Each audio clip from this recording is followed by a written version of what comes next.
This conference will now be recorded. Good evening, ladies and gentlemen. It's Clueless A Trading Frank. It's approximately 9 p.m. As usual, I'm always 15 minutes to half an hour late. I do apologize, blame my dogs, and all the good stuff. All right. Anyway, it's approximately 9 p.m. on December 10th, 2020. This is our midweek webinar, delayed by 1 day because I wanted to see the market reaction today after yesterday's flash crash, which you all know about. And more importantly, I detailed it in visual format on my real-time Twitter feed. And today was a great day. So saying all that, full disclosure, this is purely for financial education, not for any solicitation or advice.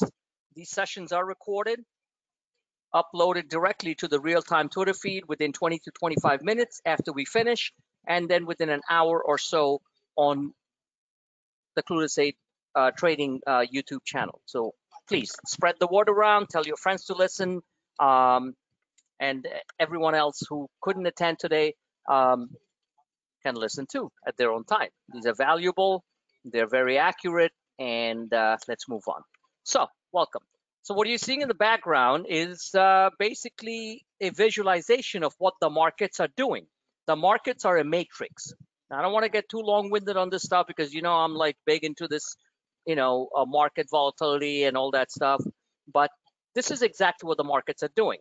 The markets are being run 110%, not 100%, 110% by hedge funds, by who are running and institutions, which means big investment banks and such, and some small outfits which are known as quant funds, and they are deploying very powerful artificial intelligence AI, which was the new IPO we did very well on, and I think we're going to talk about it tonight. And they are just day trading like monsters. And I've mentioned this a couple of times. I know a lot of people are kind of new to the market or more used to the market the way they were maybe 10 years ago or something like that, or 5 years ago. Well, this ain't grandpa's market. This is a market that you are seeing things moving 15 points up, 20 points down, 30 points up. Okay? I'm talking about the bigger, fast-moving, high beta momentum stocks. And these machines dominate the market almost every single hour on the trading day that we go through between 9:30 a.m. and 4 p.m. Eastern Standard Time, my time. All right? And this is exactly what's going on. All right? So I don't want anyone to live in some fantasy world because that's not what Clueless Trading are. Straight shooters. We are the real, not fake news, like I've always said. I don't want to hold, and you need to temper down your expectations that markets can only go up in a straight line during the day or during the week or during the month, or they go down in a straight line during the day or during the hour, during the day or during the week or during the month. No, they don't do that. They go up in an algorithmic wave-like fashion. And that's exactly what's going on right now. So tonight, we're going to look at the longer-term charts, as we always do. We're going to look at the shorter-term charts, and I'm just going to put in my couple of pointers. So one of the key things right now, which is determining the movement on the markets, is, of course, a political point. Now, political game theory, some people who are like to be a little bit more of thinkers, right? Instead of just looking at life and events that happen to in the markets as black and white. It never happens in black and white. There's always a gray area. Is that maybe the markets are starting, this is my theory, maybe the markets are starting to discount and say F you, excuse my, I'm not PC, I'm not politically correct, as you all know, okay? Maybe they're saying, fuck you, stimulus deal or not, we're gonna do what we need to do. Now, short term, any good news or any semi-good news from Pelosi or Schumer or McConnell or President Trump, who's actually very much for the deal. And very happy about that. He's actually got a very practical, Mnuchin and President Trump is actually have a very practical a solution to getting the fiscal stimulus deal done. I don't want to get into the details of it, but one of the holding points is the liability issue, which means you cannot hold individual U.S. companies, public and private,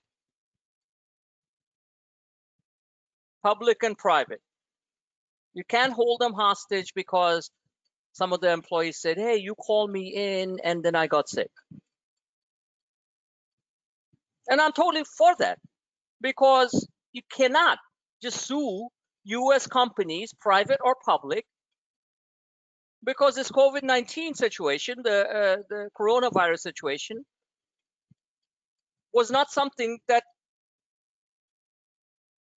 the government, created. So why should companies get sued? Because they'd be sued for, these lawyers are licking their lips right now. They'd be like, oh man, that guy, yeah, I can get him $1 million, $10 million, because he had a cough for 10 days.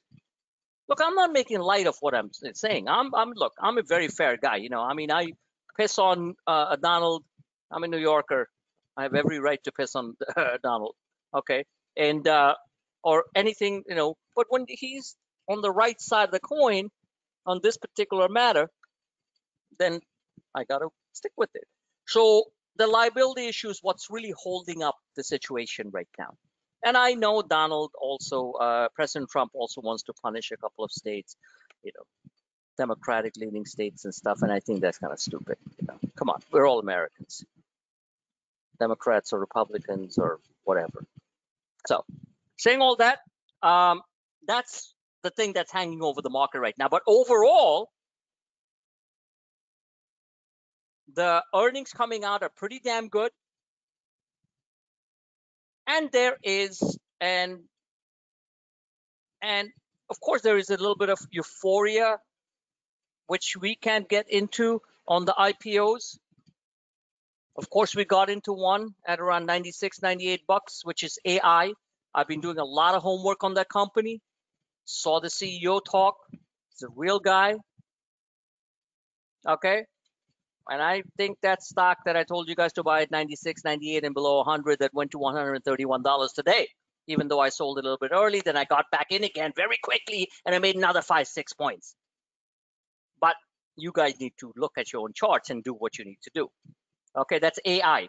I think the stock is a $500 stock. They are the only artificial intelligence data analytics stuff that Rob and Chris will understand better than I do that is out there. That is out there. Okay, very interesting company. And I cannot wait, just like all of you, for the options to start trading. Because then I don't have to deploy my minuscule amount of trading money and buy $126 stock. What do you buy, 10 shares? You really want to be a baller, you buy 100 shares and you make 15 points, 1,500 bucks in 15 minutes, and that's the way you do it. But hey, we can't go out there and buy $126,000 of our leveraged money, all the time. So the option should be starting to trade very soon, I believe, because it's a very active stock. And here's the best part. Why do you think it moves like 10, 15, 20 bucks in minutes? Can you guess, Chris, Rob? And by the way, what you're looking behind you is one second. What you're looking behind you, ladies and gentlemen,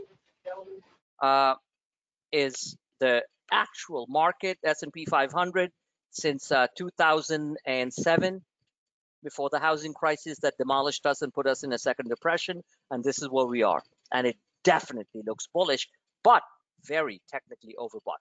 So go ahead, Chris. Why do you think it moves like that? Why does this stock move? Aside from people like jumping in and saying, oh, I'm going to buy it and stuff, what was the other mechanical? Those big giant green candles on the 1 minute chart, those are funds. That's institutional money. No. I'm asking you a question. A stock like AI, because I will give the answer, but I know you guys know the answer, but you're probably not formulating it. Why does a particular stock, and I've mentioned this in my previous webinar, move up and down wild? Oh, volatility. It has to do with, yeah, but why does volatility occur aside from the machines running it up and down? What is the other thing? Let me give you a clue. It has to do, the clue might give the answer away, but Price action? yeah, but you guys are all giving me the flavor on the top. Holy catalyst? shit. I just looked at a stock on my screen, on my scan screen. Oh my God. Denali Denali Therapeutics. I was looking at this. I think we traded it once. I got to go back on my Dropbox and pull up the chart at around 20 bucks. It's at 79 today. Oh, Denali Therapeutics. I know why Denali, because Denali was the company that got a $100 million infusion from Biogen just 2 months ago. Oh, I'm going to throw up right now. Do you mind if I just throw up right now? Seriously, I had it at 22 bucks. I know I made like 2 or 3 points because, you know, I saw Biogen went into them, and I just looked at it because the alert went off on one of my screens, and it went to $80.57. All right, let's move on.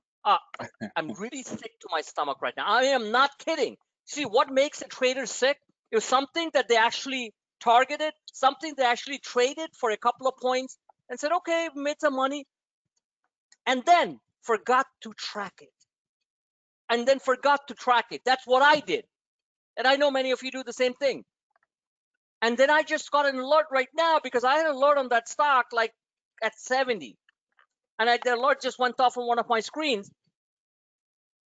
I alerted 70 when I had it at 22, okay? That's how this shit happens. Jesus. And it just went off, and I looked at it. I'm like, it went to $80. All right, I don't want to sit there and gripe about it. I'd rather have a stiff drink right after this session. All right, here's the point. The reason why stocks go up and down like that, big time, most of the time, is because they have a small float.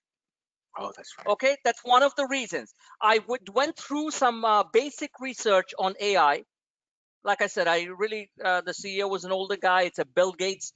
Bill Gates put in 16 million bucks into the company, or 20 million. So there's something about it. So I was curious. It only released when a company goes public. It doesn't release all of their stock, just so you all know. Okay? And remember, there is private stock, what they call Treasury Stock. You guys can read up on it in Investopedia. And there is stock that they release to the public. And most of the other stock is being held by the company, which cannot be traded publicly. It only has 15.5 million, call it 16 million. 16 million shares? That's nothing. Tesla has like probably 200 million shares or 100 million shares that can be freely traded. So if you have only 16 million shares, and this answer I need you guys to give me. If only 16 million shares are traded, and everybody and their mothers want to buy this stock because it's a monster and the IPO opened up like a monster and then went up. And we went up from 98 to 131 bucks, even though I sold it in the mid 100s.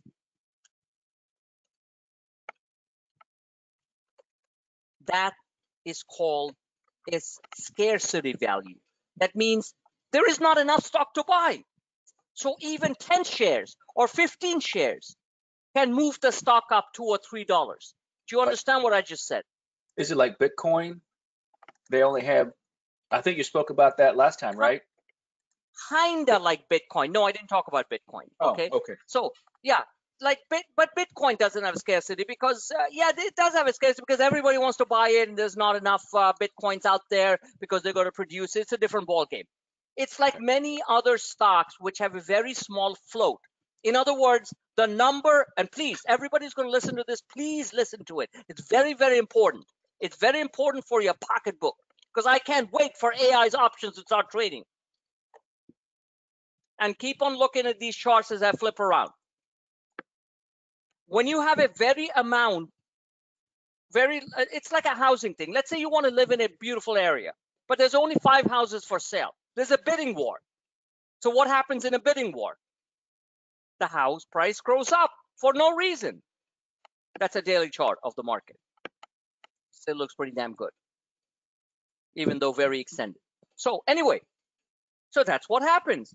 Let's say you want to buy a classic car. You'd like the car like a, Chevy Corvette 1965, 66, 69. Or you want to buy a Ferrari GTO from 1978. There's only 3 left. So what do the big boys do? They go into a bidding war, and the price goes up for no reason, because it's called the scarcity value in economics. So it's the same thing with stocks. AI only has 16 million shares. I'm sitting in my patio looking out on the water. I'm like, whoop, get the options going. Now, what happens after a couple of months when the company, that's a Nasdaq that I showed you. Try to figure out these charts. Very clear. Okay. There's a very bullish candle, and then it pulled back a little bit. That was a bullish engulfing candle. It was all blood green. Lovely green before it pulled back a little bit behind the downtrend line. All right, let me move back to this. Now, what happens when a company, after a couple of months, has lockup expiration? Do you guys understand that? And I know you guys do, so explain it to the people who are going to listen to it. These are very important for our trading. Well, insiders are allowed to sell. That's right. So when insiders are allowed to sell, in some great companies, insiders say, I'm not going to sell that much, but there are certain people who bought it at like $1 and the stock is at 100. Why shouldn't they sell, right? But if everybody sells, that's lockup expiration. And then let's say a company like AI, which not let's say a company, real company. I love the name C3.ai. It's like R2D2 Star Wars. These guys are hardcore data analytics AI. Please read up on them. All of you listen to this. I'm very excited about this company. Very. Because I'm Bill Gates. Yes, I'm Bill Gates. Okay. I got Bill Gates brains minus, 1,000. But lockup expiration is when they sell some of their shares. But I asked the question the wrong way. What happens after, let's say, 3 or 4 months and the stock is at $200, which it can be? I have delivered enough IPOs for you guys that have gone up $100 in a couple of weeks. Not because I'm a genius, because I kind of know technology well. That was my forte and my strength back in my days on Wall Street. So what if AI is at 200 and they do a secondary offering, which many companies do when their stocks go up a lot? What happens to the number of shares out there for the public to trade? It's diluted. I'm sorry, what? It's dilution. So why don't you explain? You answered it right, but why don't you explain it to, like I explain it to all our members who don't understand what dilution is? They think dilution is after you throw up after a good night's drinking. Obviously, diluting the number of stocks that are in place. Okay. It's always bad. Chris is giving the right answer, but here's the difference between me and Chris. I love Chris, all right? I'm like Donald, I'll tell you straight out. Dilution means if you do a secondary offering, that means you're selling another, let's say 20 million shares to the public at a certain price. How many times have Tesla raised money in secondary offerings? A gazillion times since the stock was 100, right? They just raised $5 billion in the last 48 hours by selling some of their stock, and the stock still keeps on going higher, correct? Yes. So what it really means, as Chris correctly pointed out, aside from my politically incorrect statement that it's like throwing up after a crazy party, which I actually don't, is, because you have to know how to drink, that you are issuing more shares or releasing more shares to the public. So it dilutes the number of shares. So these guys only have 60 million shares out there. This is the just to cut back. This is your intraday movements on the S&P 500. So far, tricky, but it's okay. Anyway, so dilution basically means that instead of 60 million shares, let's say they release another 20. So that means they have 36 million shares right now. So if you have 36 million shares, obviously more people can buy it at a reasonable price instead of chasing the big house bidding war that I just explained 15 minutes ago. In other words, the stock won't be as volatile and move up just because somebody's trying to buy 20 shares or 30 shares or 100 shares. It'll be a little bit more stable. If you ever want to know what the float is on a particular company, you go to there we go. It's not totally updated like every single day, but it certainly is. So let's go to, this is an amazing site, by the way, amazing. Not only will you enhance your intellectual knowledge, it'll make you a lot of money. Where is this music coming from? Holy cow. I have no idea where this music is coming from, guys. Look for a little speaker on your tabs. Yeah, it's a Discover Vermont. I love Vermont, man. Vermont's like, you know, I'm from Boston. I mean, Vermont's like my place. Hey, Chris, man, Vermont. You know, Chris is from Vermont too. Geez, that was like a wake-up call. That was nice. All right. So let's do this. So let's look at Tesla, that everybody knows. They actually give you a chart too. Well, not almost as good as mine with all the markers and stuff, but hey, that's pretty damn good.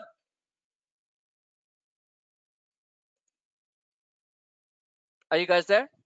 Yeah, I love the site. It's a really great site. I go get my pivots and the whole 9 yards here. Good. I create mine. Just kidding. Well, I follow yours.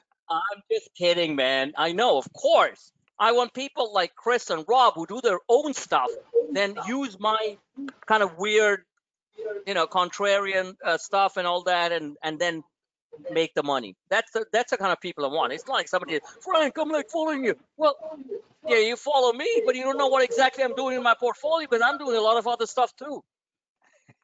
So exactly, I love people like you. All right, let's go. So I am not on the paid side. That's why you have these ads here and got the Vermont thing going.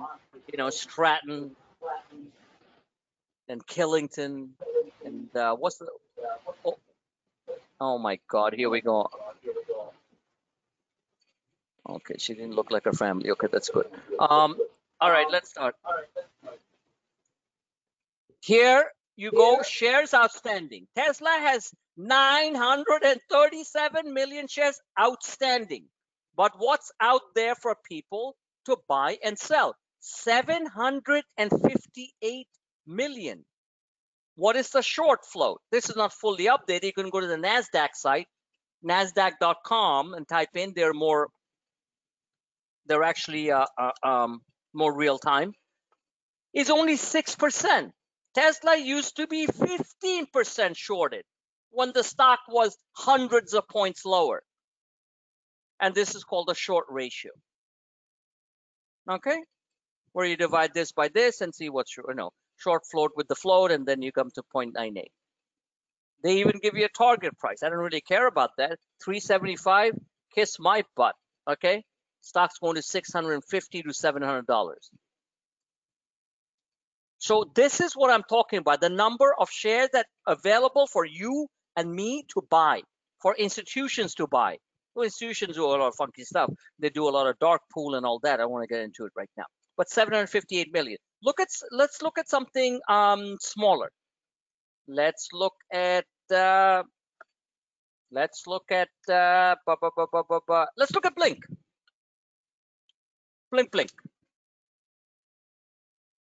Let's clean this out. So what does Blink have? Ooh, I like this. That's the reason why I've been making money on Blink, right? Exactly.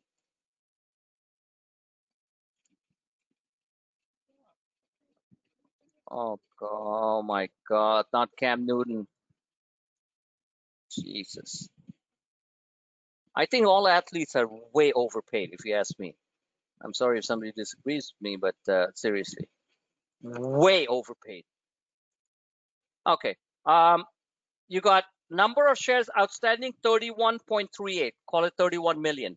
The float that you can buy and sell is 25. That's actually kind of high.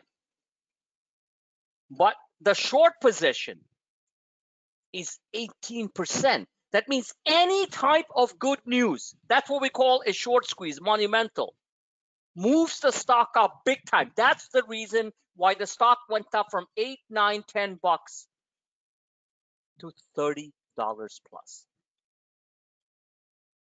And it's still, according to this, I don't think it's updated, still is 18% shorted. So coming back to the short flow, it's the number of shares that you can buy and sell. Now, have they updated AI? I doubt it, because it just came public yesterday. And let's do this. No. So number shares outstanding, 96.3. Number of shares that you and me can trade, or anybody out there, is roughly 16 million. So let's fill in the blanks here. Let's do a little fifth grade math, okay? So 96 divided by 16 is 6, right? So basically, we are only, I don't know, oh my God, not this guy again. Jesus Christ. Okay, so bottom line is 16 million shares. You can only trade 16 million out of the 96 million because these guys are smart. And you know who owns the rest of the 80 million? Ooh, I just told you, Bill Gates. Bill Gates. And Bill Gates, Microsoft, and whole bunch of smart cookies who know the potential for this company in a huge way down the road. Exactly. Possible buyout. Yeah, Microsoft. don't go too hoppy. This kind of stock just came public. Let them go 1 or 2 quarters. Yeah, maybe. Buyout. And I wouldn't be surprised if Warren Buffett, who's been getting into technology over the last 2 or 3 years since he started buying Amazon and Apple, mostly Apple. Yeah. So 80 million shares are not available to people. All right, let's move on. Just want to guys teach you some basic fundamental stuff on markets. And these apply to options too. So here we are, this chart, I'm just like, okay, I can be bearish or bullish. This is your S&P 500 chart. This all depends on Pelosi, Schumer, Mnuchin. He's a very smart guy. I like the way he's proposing things. Hopefully the Dems like get around to it and, just say yes. But let's see. McConnell's actually a pain in the butt, if you ask me. But Mnuchin, very smart cookie. Very smart cookie. Anyone know who our Treasury Secretary Mnuchin is? I asked my neighbor, hey, who's our Treasury Secretary? He goes, who? And I said, exactly. Ask your neighbor who Mnuchin is. He's like, who is he? He's an actor in Hollywood? Well, actually, no. He's actually the biggest producer. He produced some of the biggest movies on some of the coolest movies on in Hollywood. Did you guys know that? Yes, sir. There you go. I know you knew. Exactly. People don't. He's actually a Hollywood producer. I actually like that guy. He's pretty good. He's very cool. He's very Yeah. cool. He's a completely normal guy. He's not into the racist crap and all that garbage. You know, he's a New York Jew. You know, very smart. Looks like Jerry Lewis. You know, he does. He looks like Jerry Lewis. I always Glasses. said that. Glasses. And his glasses, his whole look. He looks like a complete nerd. Yeah, You know? 60s guy. Total 60s guys. His wife is IBM. beautiful. Go ahead. No, like an IBM guy used to dress back in the 60s. Yes, the blue suit, right? Yeah. except his blue suits are Armani and Canali and Gucci and whatever. You know what I'm saying? With a goose jacket or coat. Yes, exactly, exactly. Very true, very true. I love the sense of humor. I love that. Most people, guys, look up Mnuchin, all right? So I love him. So he's good. Let's see, you know, what he can get done. So this chart is kind of weird. Like I can't really like figure it out. If shit happens, we're actually going down another like 500 points. I really don't want it to, but these are the two support lines that I've been showing you guys, and that's with the arrows and everything on my Twitter feed. And I think we get a hold of this thing. Intrigues me because there was a massive short covering buy program off the 36.51 mark right there. And that to me carries weight because when I look back all the way back to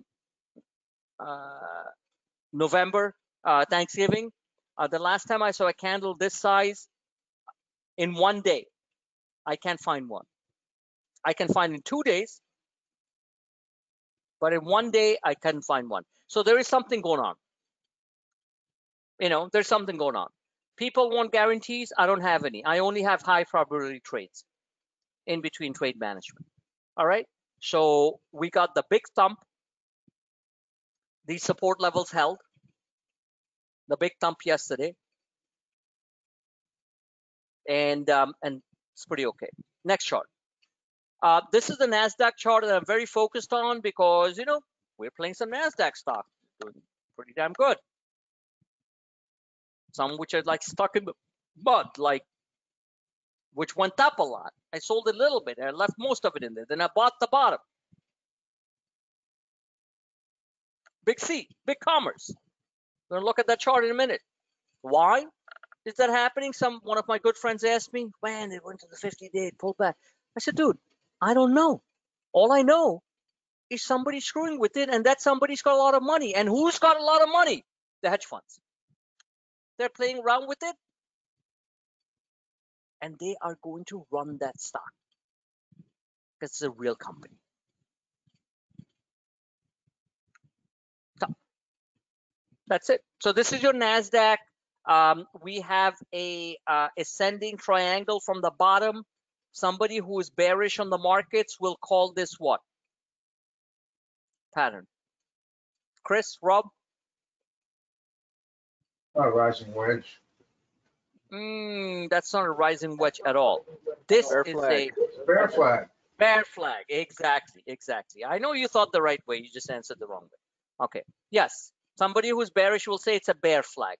I call it, given the simple indicator off the bottom, which is the RSI, Relative Strength Index, and the first derivative being the stochastics, which is still trending higher. I think we're going to break out over this bear flag / lower ascending triangle, because it's really, ascending triangles are normally like this. This one's like coming off like this. So I still like it. But what we do need from the Nasdaq is for the Apples, the Netflixes, the Facebook, which is under a lot of pressure. So I told you guys that a couple of weeks ago. Okay. And the Amazons. And one of my traders made a lot of money on Twitter. He said they're going to buy Twitter like 2 days ago. I should have posted it. That's the guy I say member suggestion. Okay, but I need the big boys like Apple to really rip higher, but they're not. The Nasdaq is stuck here. So these lines mean that the Nasdaq can go here. That means your text can move here. Not all of them, but you know, and such. And the best case scenario is that we come hit the downtrend line, 306. So if you're playing the cues, that's your chart. Next. The next one is very interesting. This is the futures right now are flat. A lot of stuff going on overseas. This is what the overall market looks like. We have these two dotted lines that I put out months ago and showed it to you. So, and again, I'm pretty market short term, going into the 15. Remember, the 15 is always a very dangerous part of the month, right? Exactly. I explained all that on the last webinars and the last two webinars, so please feel free to listen to it. And that's the reason I'm doing a lot of day trading. I'm not betting that, oh, everything's going to go higher, you know. I am being a real trader. And that's the reason why I say, hey, scalp 60% off here of this partial profits, whatever, and you guys need to do the same because I don't control the market. Right? I wish I did. In which case you guys would be paying me $30,000 a month to make $1 million a month, right? Exactly. So no, you know, so nobody controls the market. In fact, nobody controls the market. So here, from a bullish standpoint, here's your support line. The bulls will say, hey, this is a bull flag, which it actually looks like. The bears will say, hey, this is a triple top, and we're going all the way down to the 3,600 level. That can happen too. Now, here's the risk to the market. We are up almost 200 basis points from the 50-day moving average. The standard deviation right now is quite extended. It's probably +5. All these terms, look it up on the Investopedia because I don't have time to explain all this. I do that on my advanced coaching sessions for people who are my students. All right? So when you move away from the highways, as Chris knows very well, as you mentioned, a lot, you will succumb to coming back to the highway. It is known as mean reversion. That's why I think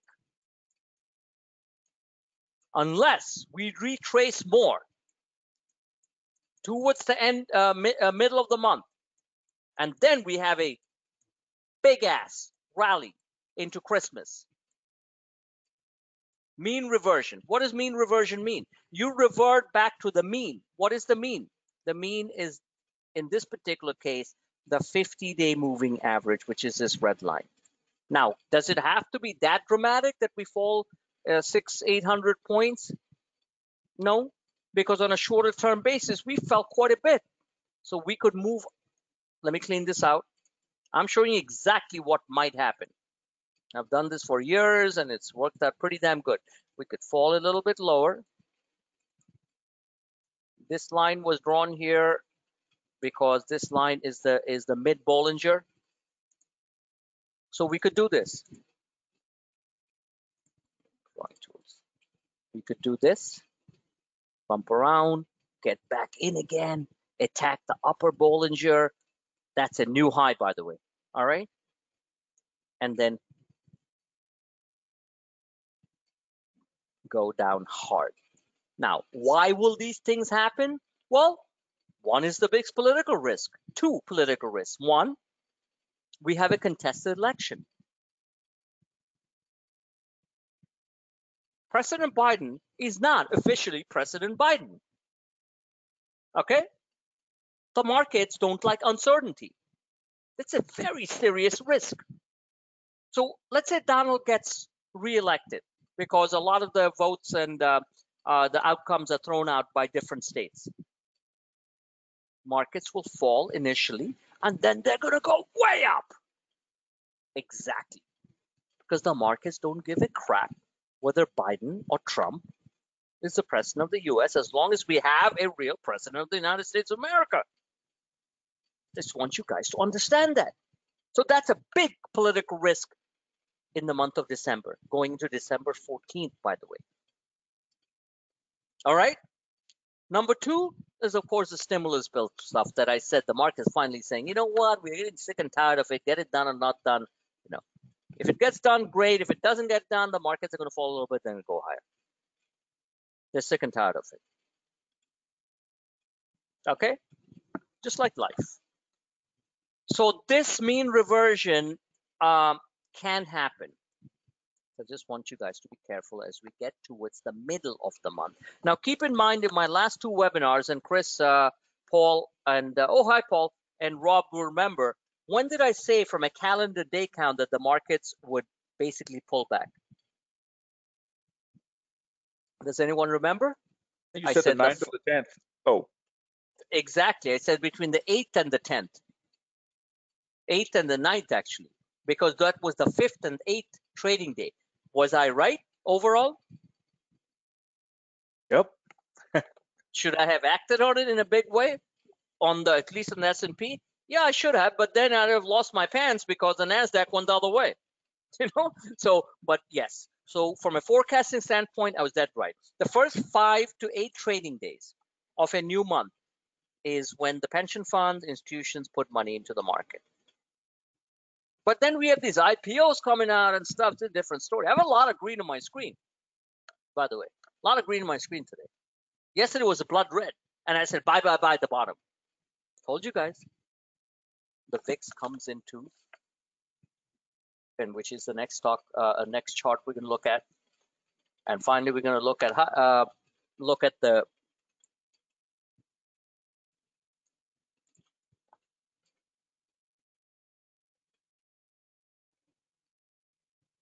one second. Clean this out. So for people who are a little bit focused, and again, somebody focused or not focused, you know, I don't really care. But I said repeatedly that if you get, and this is 100% right, by the way, 100% right, whether it's a VIX or a stock or the indices, whatever, if something blows over big time over the outer Bollinger, upper Bollinger, or falls way below the lower Bollinger, okay, Bollinger Bands, which are basically range trading, then they have to get back into the Bollinger. That's the way it works. So it way overshot on the hourly. Guess what it did the same day? It came back in. This is the hourly chart. This is what happened. We went way up yesterday, way out of the Bollinger. Everybody's like, oh my God, it's all over. It's never all over. Can somebody tell me when the markets are pretty much all over and we go into a intermediate term bear market? I'll give you a clue. What drives markets higher?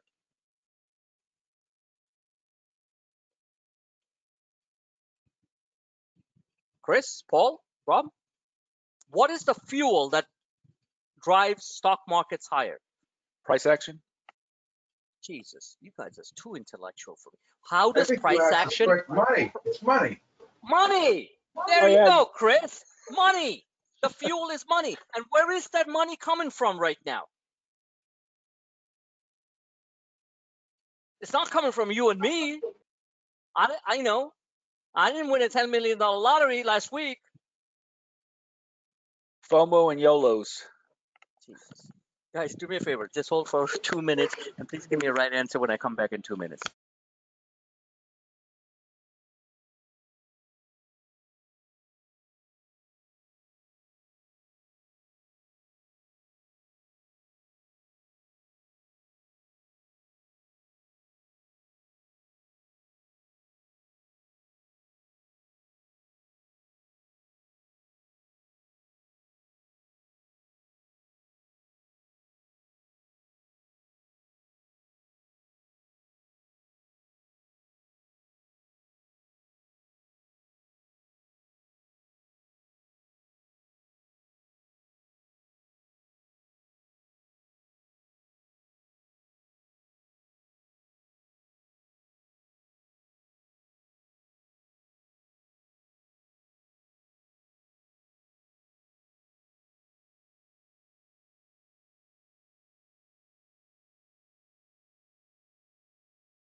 If we need some elevated music or something. I'm over here still laughing at what I said. How's that? Go. That'll do. That's my kind of music, actually.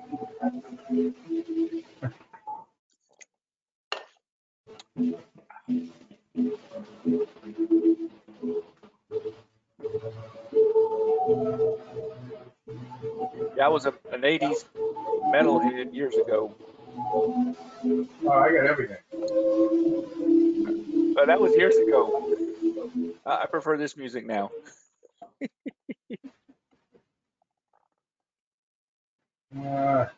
Let's forget.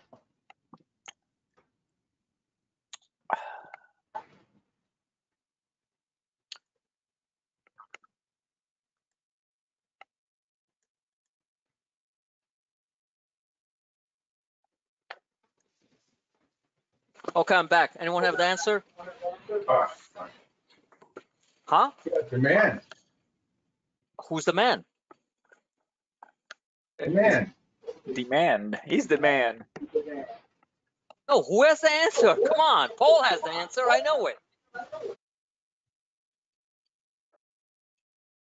All right. None of you guys have the answer. But you all know the answer. That's life, you know? We all know the answer. Huh? The Fed. The Fed. Exactly. The Federal Reserve. Jerome Powell. That's implicit. Yeah, at this point. Yep. Yeah. Not at this point, forever. Our government is a bunch of stupids. Democrats, Republicans, all of them put together. You know? They can't even get any bill done. Eventually, they get it done. Francis Tocqueville, a great French philosopher who came to the U.S. in the 1600s, studied us. We weren't around in the 1600s, right? And he said, Americans always love to look at the bottom, at the edge of the abyss, and then finally get it done. That's us. We're fatalists, and we think we're so smart. Other countries, many other countries, not all of them, are doing a lot better than us. Even our so-called enemy, China, their growth is going up 5, 6, 7, 8%. That's why Alibaba is at $264 and not at $90, despite the warning and ban from the government that they'll delist Chinese companies. So let's keep the politics aside, okay? Yes, the Fed. The Fed. So the minute the Fed starts to shrink their balance sheets, in other words, stop buying corporate bonds and mortgage bonds and all kinds of other financial instruments. I wish they started buying stocks. They did it in Japan. They started buying ETFs. Our markets would be at 40,000 right now. Okay? They won't do that because we're too conservative. So the Fed is the boss. That's it. The rest of the stuff is all play, all volatility and everything. Every time the Fed says, hey, things are going really well, if God help me, at the next meeting, the Fed meeting, and just letting you guys all know, so you're prepared, because we're kind of intellectual here at Clueless Trading. I'm not being like hubris or anything, but it's true. So I want you guys to be independent traders instead of being like looking for a nanny every 10 minutes, all right, to change your diaper. If at any Fed meeting or any comment from the Fed, intraday, intra-week, intra-month, that they're looking to reduce their balance sheet, it simply means they're cutting back on buying debt. You'll see the markets fall 1,000 points within minutes. And I hope we're prepared for that. Now, is that going to happen very quickly? No. Because Jerome Powell, a great patriot, love him, even when he was getting smashed by Donald every 2 minutes on the tweets, if you guys remember, months ago, okay? As said, we will keep the bond buying program and the quantitative easing programs, which they don't call it QE anymore, alive. That means overall markets can go higher. So here's your VIX. This is what the VIX did. Capped here. I was expecting it to go to 24. It didn't. It capped, went down. But like I said, still a mixed signal. I chart the VIX on an intraday basis. That's a 1 hour chart. This is all technical stuff. Okay, this is a 1 hour chart, VIX. If you look at it, somebody who's bullish on the VIX, that means bearish on the market, will say, hey, this is a good looking chart because it's a cup and a handle. And we can go up to 23, 24. And it can still do that by tomorrow. By tomorrow. This is sliding down, but it's a cup and a handle. That means it can go higher. Okay, once it reached the top yesterday, the markets were down hundreds of points. We only ended down like 100 points on the Dow.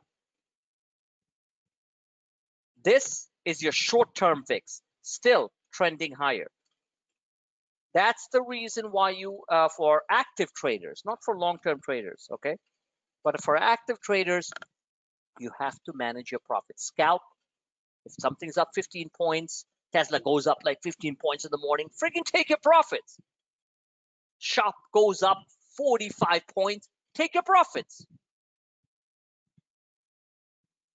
And stay on the reopening trades, which are United Airlines,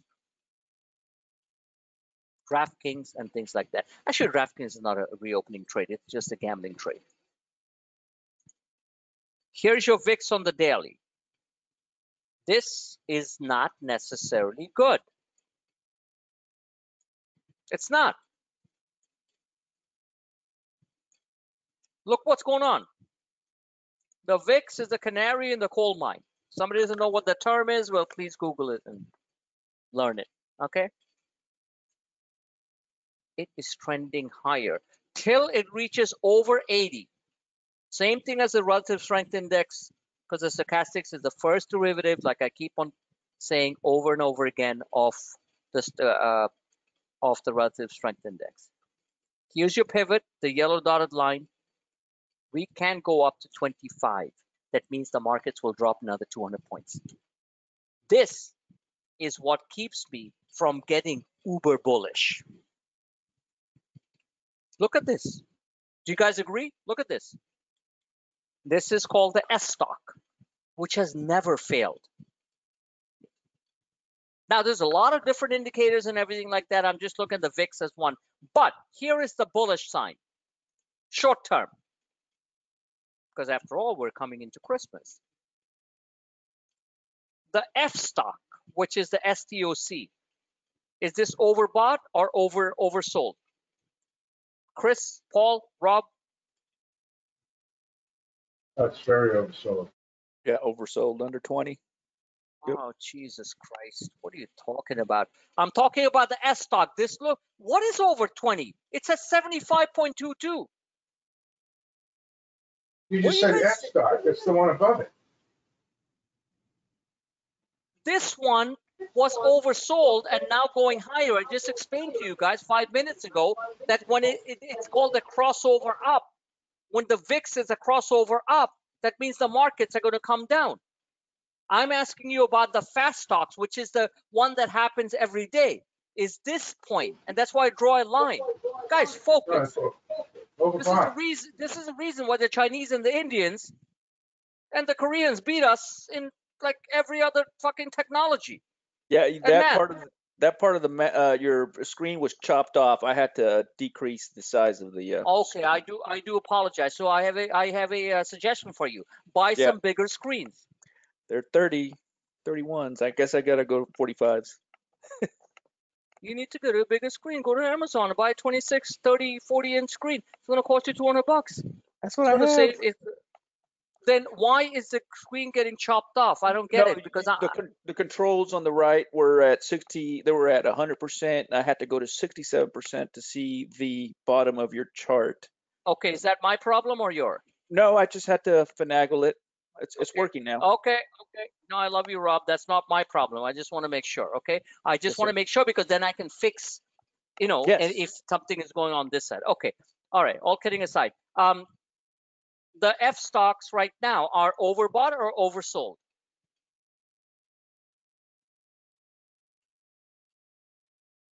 The fast stochastics, which is the short-term movements in the market, are they overbought or oversold? They look oversold. Oh, Jesus Christ. How does it look oversold, man? Did you not say that Jesus. earlier? Huh? You were saying it's at 72% or Oh, my God. Does this look overbought or oversold? Is it the screen or is it your mind? Is this overbought or oversold? that's playing tricks on me then. Yeah, you stop taking shrooms, man. That's overbought. All right, let's move on. Exactly. It's way overbought. Well, that's It's what we said. 75. But you just said it's oversold. Overbought. Okay, yeah, I'm kind of dumb there. My bad. No, it's Carry not on. your bad. Stop taking Carry the on. shrooms, all right? Okay. All right. So my point is it's overbought. So that means it needs to get reset down. That means the markets can go higher 100 to 200 points before they pull back. Guys, we're technical. I'm a technical freaking robot. So the short-term picture shows that the markets got oversold, and the intermediate term picture, and you guys can all do this on your screen, is saying that we are going higher on the VIX. If you go higher on the VIX, what happens to the market?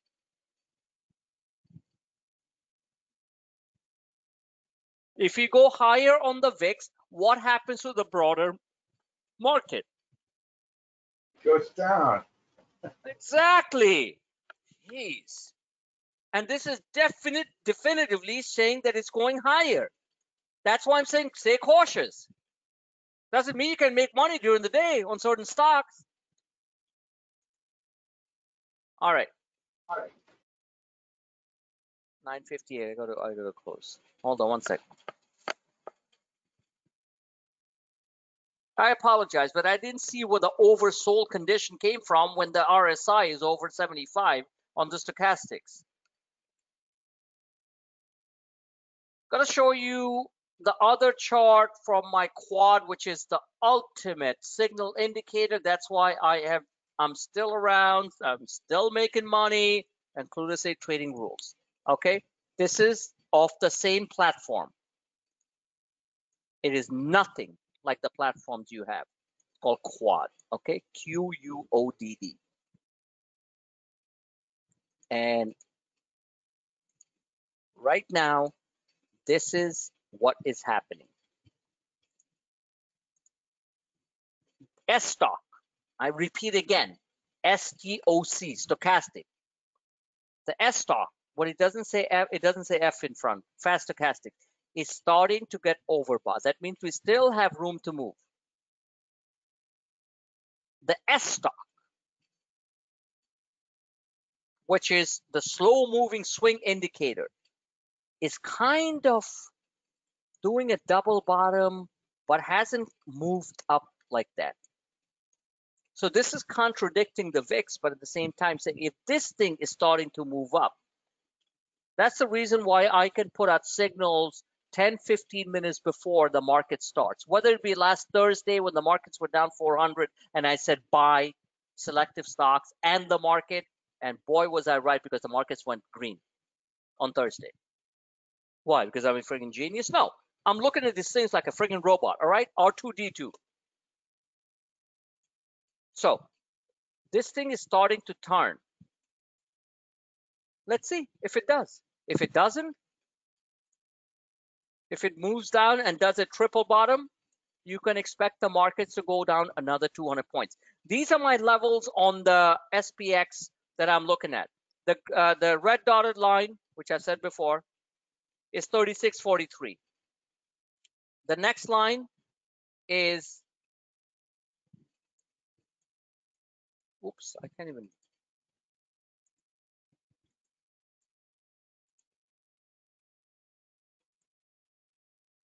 Bear with me 1 second. Pure technicals. Oh, can't even get it there. The next line is somewhere around 36.30. So 36.30 and 36.43, 36.43.60 and 36.30 are the most critical support levels. We break that, see you later. Like, see you later. So internals or not, these are levels I'm watching. It's still a falling wedge. We broke out over it. This is the yellow line called the pivot. The pivot is 36.82. If we break out over 36.82, that means over the 50 and the 34 hourly moving averages, that means we have a good shot at 3,700 again. But we don't know till the internals confirm. Are we clear on that, guys? Yes. Okay. Sure. All right. So let's look at a sexy stock. Everyone wants to look at sexy stock. Who wants to hear about technicals? 1 second.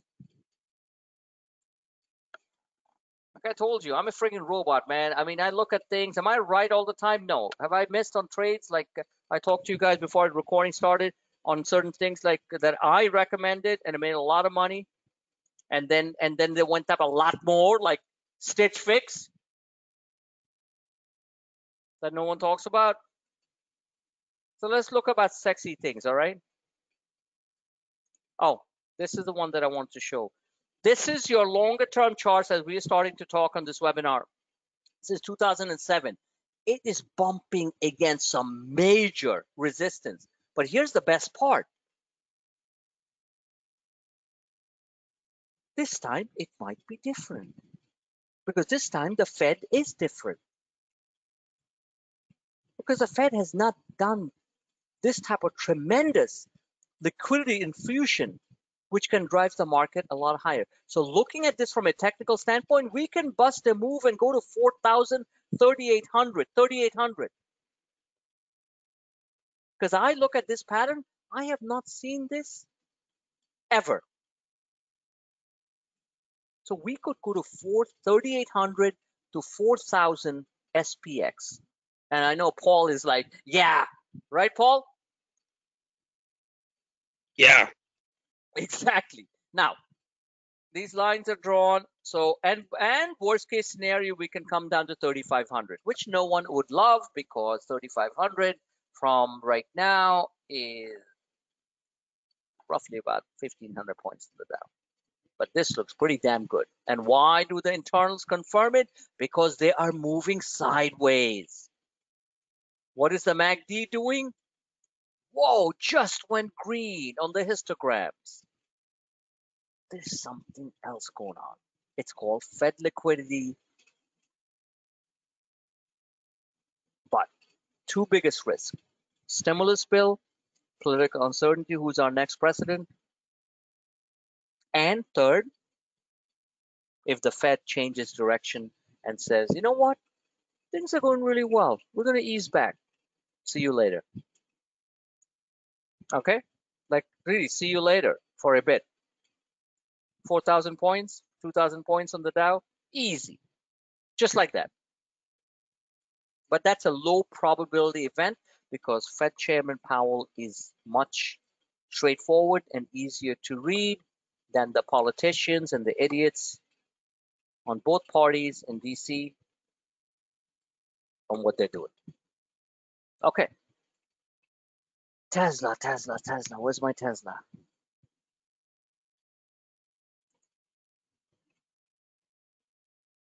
Any question, just, feel free to ask. And as I'm trying to get this on one of my screens, what the hell? Okay, screw that. Let me get another one of the charts.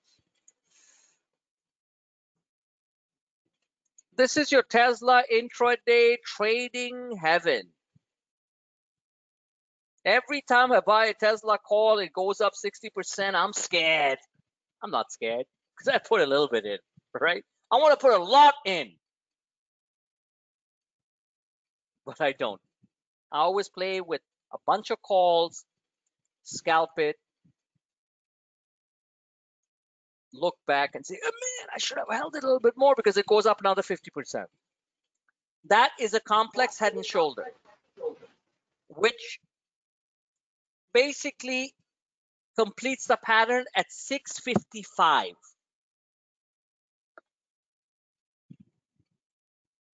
Okay? That's your short-term trade. Here's your neckline. Tesla traders have to be active chart traders. Unless you truly believe in the company, which is a $1,500 company, yeah, it might happen. $1,000 company. But if you want to make money on a daily or weekly basis, you got to follow these charts. What's Tesla's longer term? That's a 15-minute chart. Let's get this.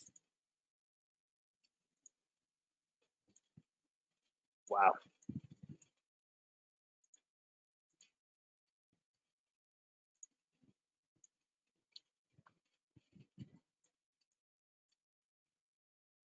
Tesla fell hard.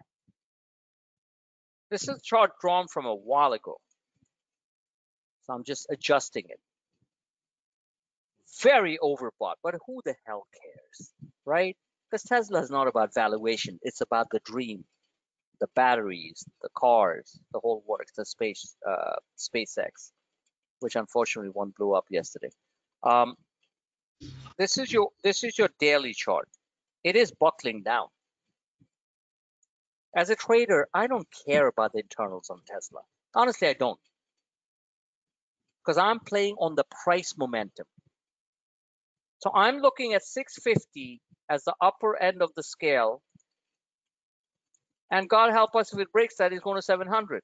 And if it doesn't, it's going to go to 541. Because that's a 20-day moving average right there. Right there.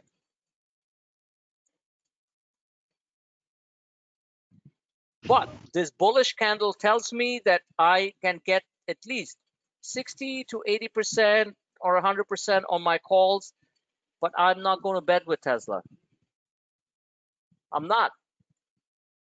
Why should I? I'm not going to bet with any stock. Hey, Frank. Go ahead, talk. SPY inclusion date is the 21st, Monday. So I see a lot of shenanigans happening between now and then. Yes. Monday or the 21st? Monday's the 21st, correct? Oh, yeah. Next Monday is the 21st. Okay. Yes, exactly. So there's going to be a lot of jockeying, but the natural tendency for inclusion is what, Paul? Well, I see one more burst before this is all ending. That's right. That's right. The natural tendency for an inclusion on the S&P 500 is a burst of buying. And that burst of buying should, according to my charts, which, by the way, I have a Tesla chart that I sent to Elon Musk way back before it hit 420. And I know Paul remembers that. I'm going to dig it up on my Dropbox archive. You know, I had charts drawn, it went to 420. And guess what? 2 weeks later, it went to 420. And they said, oh, that's all about the, pot thing. I'm like, Jesus, too funny. So best case scenario, 658. Bullish candle, buying, internals good. Yes. So, stock is something. So bottom line is, here is one thing I want to warn you on a very good way about Tesla. Do not be surprised. Do not be surprised if the stock breaks out and goes for the round number of 700. Do not be surprised. That's all I'm going to say. This chart is very bullish on the weekly. Very bullish. Internals. Nobody on a technical standpoint can stand up regardless of emotional feelings and say, wow, whoa, look at this, moving sideways. McLaren oscillator. Things that have worked for me over the years. Moving sideways. MACD. Oh my Lord. Expanding like nobody's business. We're going higher to 650 or 660. make some money. Make some money.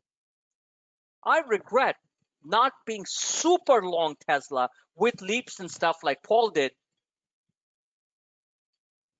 many months ago. I made a bunch of money on staggered profits, but how about like when I told people to buy the stock at 273, and this chart wasn't drawn today. This chart was drawn way back at 355, at the breakout at 465, but I didn't have the balls. I just wanted to take staggered profits every 1 or 2 days. That's life. Do I Frank? regret it? Big time. Go ahead. Yeah, it looks like there's a real good short opportunity at some point here. Like if it hits the 700, that would be something that could pay some short-term puts there. Yeah, well, don't you think everybody's thinking the same way? I don't know. It's I'm just asking. it's a bit of a cult stock. Yeah. Yeah. No. I'm asking a question. This is what I'm going to end the session. If everybody's thinking the same way, 700, the number, or looking at the chart at 669, anyone can look at this chart. It's called mass psychology. That means the stock will do the opposite. Do you understand what I'm saying? If everybody's shorting the stock at 700, they might be right for 10 minutes, just the way they were right for 10 minutes when Tesla dropped 30 bucks on the day. And then what happens? They die. Do you feel this? Shorts. Do you feel the sentiment is bearish right now? Because I think it's I think people are still holding out for that SPY inclusion. Yes, I do believe there's going to be back and forth. Net Tesla is going to 800 according to my according to the Fibonacci extension. Yep. That's my opinion. Now, short-term pullbacks and stuff, of course, but I would dread shorting Tesla on a multi-day basis. On an intraday basis, shorting, no problem. Fast and furious, grab it and run. Eat what you kill. But shorting it over a multi-day or multi-week basis is a very dangerous proposition. I'm thinking like buying like a far away, like almost like a leap put, and I don't know. Yeah, Maybe, you can do that. Yeah. Of course, you can do that. There's no guarantees. Yeah. I would rather play a short put on an intraday or intra-week basis. Why bet? Let me just end this session this way. This applies to all stocks, powerful stocks, okay? Like Shopify that you bought for the first time and made money, okay? And these powerful stocks. Why bet on a long-term pullback when the charts are screaming, saying we have so much to go. We have so much to go. 1150, 1300, eventually 1545. So I would rather not. If you go on leaps, you pay a lot of money, right? Yeah. So here's my question, Paul. And Paul is a very good friend of mine. He's a very good long-term trader, ladies and gentlemen. All right. So why pay so much money, not knowing whether it's going to drop 3 months from now? I guess the odds get better. Let's put it this way. Yeah. Let's put it this way. If Biden does get officially reelected, Tesla is going to go nuts. And you said that months ago. And I think a lot of that's priced in. Like I think Trump would be a surprise at this point to win. That's personally what I think, but it's undecided, like you said. I just see bottom line for me, Frank, is I see it as one. It's getting quickly overheated. You mentioned that, and it's going to get to the point where it becomes low risk to short because it just gets too overheated for its own good at some point. I agree with you 110%. Hi Zafar, how are you?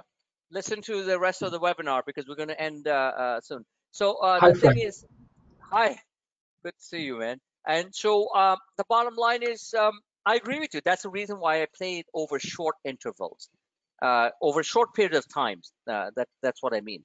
I don't make any long bets on it and stuff, even though I was dead right on it, which I regret that I did not hold it from my own buy points, but this chart looks pretty damn freaking good. That's a range.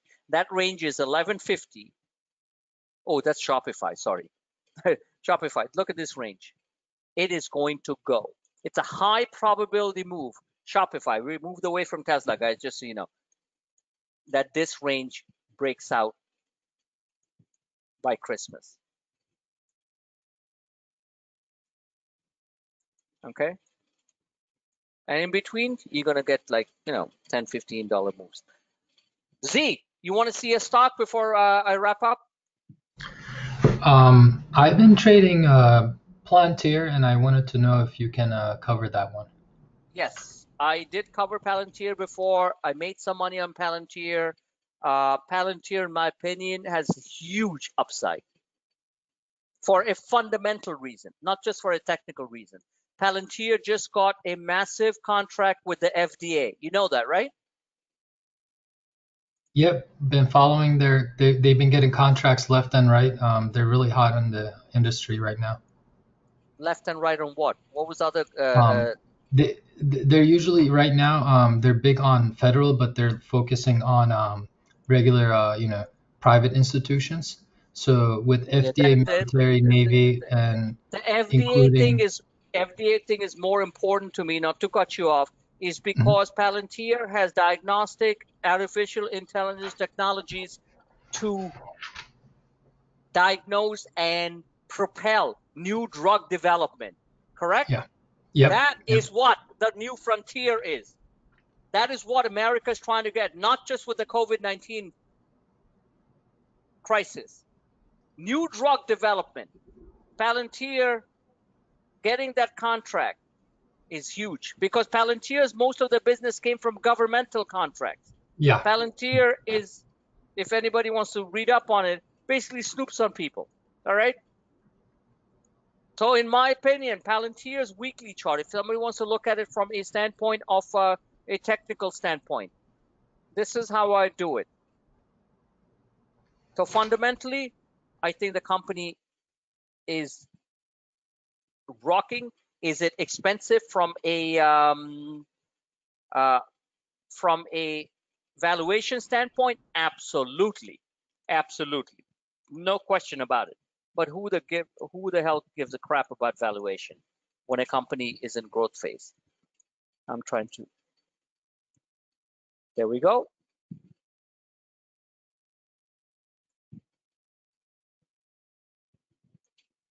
Palantir was started by whom? Does anyone know? Thiel, owner, basically the inventors of PayPal. That's one of the founders of PayPal with Elon Musk and the other guy. Thiel. I forgot his last name is Thiel, but I forgot his first name. Peter. Yeah. And there was a group. They were called the Rat Pack. There was another guy, Indian guy called Chaudhry, young guy. He took a couple of billion and said, "That's it, I'm walking away." What the hell is his name? He's like Indian and Italian or German. These are the guys who founded PayPal. God bless America, man. Seriously. And they were called the Rat Pack. Exactly. So, Palantir, 43.54. You can have that on a plate. Meet me in 3 months. Okay. Yep. I'm telling you. I mean, that's where I was the way aiming to sell, actually. Yeah. And internals and stuff look very blockish because the stock just started its journey in September, right, Z? So, you know, it's too early to do that. But looking at the data, 1 second. Let me just put the prices thing.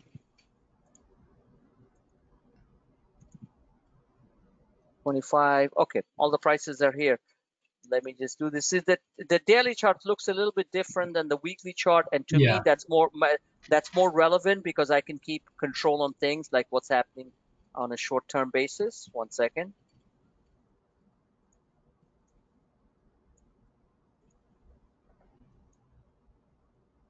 There you go. So 30 is your mark. It's always a round number, and 45 is, I think it's going to happen by next earnings. I think the stock is good to go. Good stock to buy. You can buy it as low as 25. You can buy it as low as the rising 20-day moving average, which is 22. Worst case scenario, you can buy it. Look at this little short red line because it doesn't have enough length. It hasn't been around for 50 days, 50 trading days. You know what I'm saying? So that's why this is the 50-day moving average. You can buy it as low, believe it or not, it's 18 bucks if you believe in this company. But my thing is, like, if it comes down to 22 because of some event in the market, you know, market crap that I explained, buy it. If it breaks below that, sit back, or dollar cost average down to 18. Whichever the case, the stock is good to go.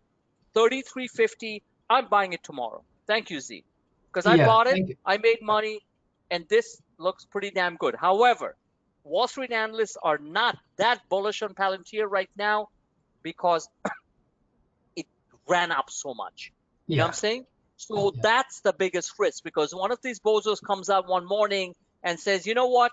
Or Citron comes out one morning, the short seller. They did actually, right on that 33.50, the high. That's where it turned around, and it crashed a little. My first initial was $22 actually. That green candle at the bottom. That's where I started buying it. What did Citron say? That it's a piece of garbage? Overvalued. Andrew left. Classic Andrew left. They said it was a I believe in the business. Okay. So fine. So Andrew left or not, believe me, they are powerful. They can move stocks. Yeah. I've made money off their calls when on the short side. So I'm not going to give him that. He's not an idiot, that's for sure. So bottom line is Palantir is Palantir. So I would be a very, very aggressive buyer. I have no position in Palantir right now, and thanks for bringing it to my attention, at around $23 if it gets there. And it can get there just by looking at the internals. You know what I'm saying? So that's why. All right, guys, listen. It's been fantastic. Hey, look, George is here. He's back from Aruba. He's back from Aruba. He's probably 10. George is a good friend of mine. He's back. And all right, guys, I got to wrap up. Still in Aruba. Fantastic. Oh, good. Great. Oh, you're joining us from Aruba? Yes, sir. Oh, I like that. I like that. That's great. George and his beautiful girlfriend and his old family and his dog is getting killed here. I'm just kidding. So on that note, guys, this is what the last thing that I want to show you guys is the SPX on the TD Ameritrade thing. Like I said, very clearly, lots of upside left, but short term, little pressure. All the other charts, just follow my Twitter feed. It's all there. On that note, just DM me anytime. No one's a genius in this business. All I know one thing, I'm keeping my trades close to the vest. That means if I'm making a couple of $100, if I'm making if I'm making a couple of $1,000, well, those are the nice trades, right? I'm just taking it down. I'm not sitting there saying, oh, it's going to go higher. It's going to go higher. Because the hedge funds are day trading like monsters. And I mentioned that on my Twitter broadcast. Okay? And I'll do more of the Twitter broadcast so you guys know what's going on. You guys are all smart, but please never love the market, because the market doesn't love you. The market will pay your bills if you're smart. But if you start loving the market or any individual stock, whether it's Shopify, whether it's Tesla, whether it's whatever, you are going to die. I'm telling you right now, die in the market, short term. And I don't care what's happening long term that much, because I don't know what's going to happen long term. So please, take profits, scalp it. Don't have to be a 5-minute trader, but track the charts, do what you need to do. God bless you all. Good night. Good night. Thanks, Frank. Frank.